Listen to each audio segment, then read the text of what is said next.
Hi, I'm Jim Kelly, quarterback of the Buffalo Bills. Watch Super Bowl 22. Don't miss the 22nd Super Bowl live tomorrow at 10:45, Channel 4. Into the Aspel & Company arena this week, a flick, a plonker and a cock-up collector. Felicity Kendall, Nicholas Lyndhurst and Dennis Norden. Will it be all right on the night? Wait and see. Aspel & Company, tonight at 10.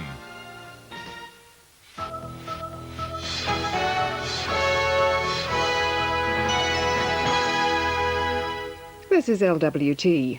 Now we join ITN for the news.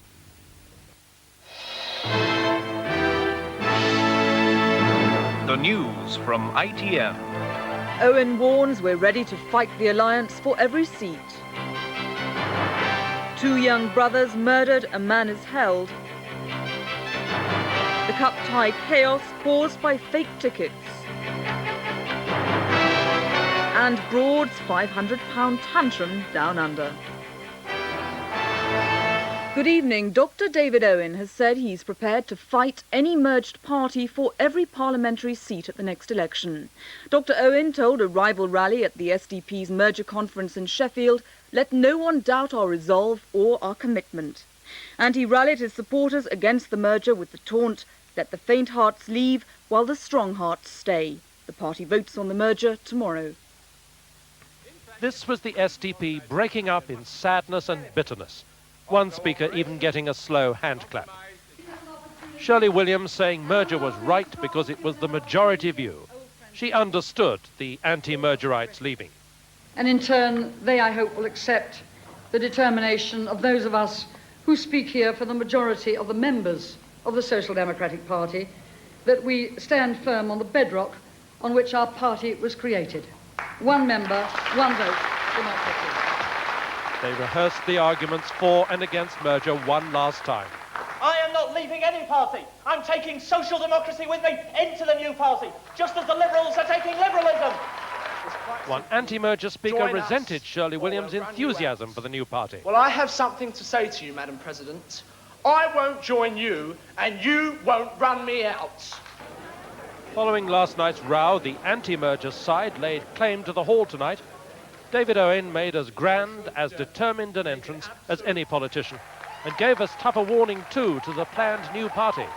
Don't expect any deals from us, he said, the continuing SDP. Well, let it be clear, the SDP will neither provoke nor shirk a fight. If need be, we are ready to fight every seat at the next election. No one should doubt our resolve or our commitment, but I predict the day will come when the SDP is seen to be closer to the heartbeat of this nation than any other political party.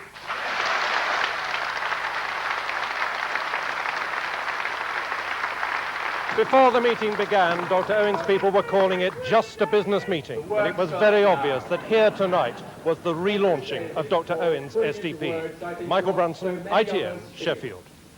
A new poll tonight shows Mr. Steele's standing as Liberal leader has dropped sharply over the past month. The Murray poll in tomorrow's Sunday Times shows 46% satisfied with Mrs. Thatcher, 33% with Mr. Kinnock and 23% with Mr. Steele. Compared with last month, Mrs. Thatcher and Mr. Kinnock are each down by 2%, but Mr. Steele by 7%. Concern about unemployment and education have both gone down in the past month, while worries about the health service are up by 12%. It's now the issue of greatest concern.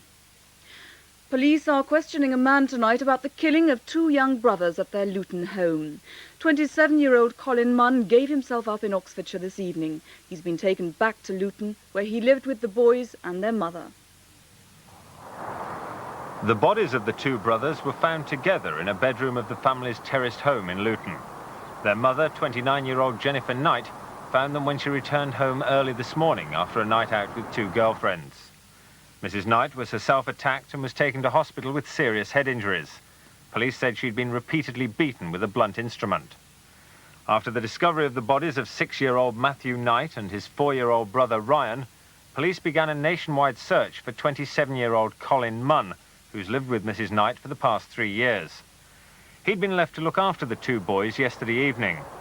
Earlier this evening, he gave himself up to police in Oxfordshire, and he's now back in Luton talking to local detectives. Mrs. Knight is now said to be out of danger, but still in intensive care. Detectives say it'll be tomorrow before she's well enough to be questioned about what they describe as a brutal and sickening double murder. Alan Cuthbertson, ITN, Luton. The Seamen's Union has called an indefinite national ferry strike starting on Tuesday. It's in support of strikers who've been sacked by the Isle of Man Steam Packet Company. Sealink and European Ferries said the action could put jobs at risk, and tonight called on their men to continue working normally. In the Isle of Man dispute, the ferry companies sacked 161 seamen after they went on strike in protest at plans to cut jobs, holidays and pay. The company says it will recruit new workers. The Seamen's Union see this as part of a wider plot against them. We believe that the ferry operators are combining against the National Union of Seamen. In particular, local agreements are coming under attack. Agreements that have been negotiated freely and entered into from the last 8 years and even longer than that are being torn up. Companies are just stating to people exactly what they will do in the future. Negotiation really is a dirty word. There's no negotiations going on. It's just threat. And our people basically are saying they've had enough. So 5,000 seamen at 12 British ports have been asked to strike indefinitely from Tuesday. The union spokesman said members at each port could decide whether to hold a ballot or not. Israeli troops have shot and wounded at least 8 Palestinian protesters in the occupied West Bank and Gaza Strip. Doctors at one hospital in Nablus said 15 Palestinians were treated for gunshot wounds. The casualties included an 11-year-old boy who'd been shot through the neck. Orders to use gunfire in the West Bank town of Nablus came after protests in support of the PLO swept through the community. Army units came under repeated attack from groups of stone throwers. They first tried to break them up with an aerial assault, this helicopter dropping tear gas. When they didn't succeed, a water cannon went in, but that failed to douse the resistance also. The army finally resorting to live ammunition. Shots fired down alleyways. The ultimate deterrent, which the army says should only be used when soldiers' lives are endangered. The gunfire set off panic. But not all screaming in fear. You are not afraid from the army? The return of rifle fire and more casualties shattered the army's orders to use beatings and not bullets against protesters.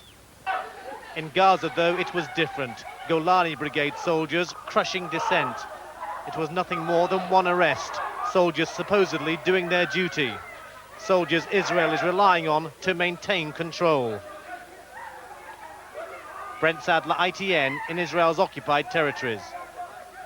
South African police are denying allegations that they failed to prevent clashes between rival black factions in which 5 people were reported killed. The trouble at the KTC squatter camp near Cape Town revived memories of similar violence in 1986. This report has been compiled under South African government restrictions. After a 2-year lull, palls of smoke once again hang over the KTC squatter camp. In the streets, residents scramble to salvage some of their possessions from burning shacks, and scores of homeless people are seeking refuge in neighbouring townships.